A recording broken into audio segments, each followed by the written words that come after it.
Hello সবাইকে, welcome to my another new blog. আজকে তোমাদের সাথে শেয়ার করবো একটা র্যান্ডম ক্যাম্পাস ডে কেমন ছিল। তো ওই দিন আমার একটা রিমেট ছিল, পরীক্ষাটা দেওয়ার পরে আমরা সবাই মিলে ব্যাংকে চলে গেছিলাম। জাস্ট বিকজ আমাদের সামনে ফাইনাল এক্সাম, তো এক্সামের জন্য ফি জমা দেওয়ার ছিল। তো ওটা দিয়ে আমার আবার এসব কাজ একা করতে একদম ভালো লাগে না, তো সবার সাথে গেছি। ওখানে যে তেমন কিছু করতে হয় নাই, আমার ফ্রেন্ডরা অনেক বেশি হেল্প করছে, তাড়াতাড়ি হয়ে গেছিলো। তো এই কাগজটা আবার ডিপার্টমেন্টে জমা দেওয়া ছিল। তো ব্যাংকে টাকাটা জমা দিয়ে আমরা আবার ডিপার্টমেন্টে চলে গেছি। ডিপার্টমেন্টে গিয়ে দেখি লাঞ্চ ব্রেক দিয়ে দিছে।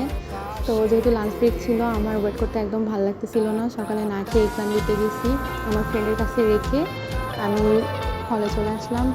এই তো তারপরে হলে এসে একটা জুস খাইলাম, ওয়াটারমেলন আমার অনেক ভালো লাগে। And that's it for today.